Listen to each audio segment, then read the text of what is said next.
Let's begin. First side, your opening statement. Public figures deserve privacy. Politicians should be judged by their policies and actors by their work.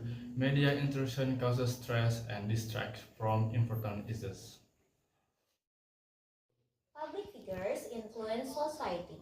Politicians' private action reflect their ethnic, and actors serve as role models. Media's critique ensure accountability and transparency. Reporting on personal lives harms mental health and focuses on gossips instead of real issue, privacy and fundamental rights.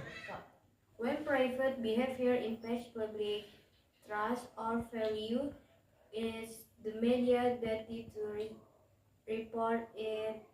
This ensure integrity and hold public figure accountable.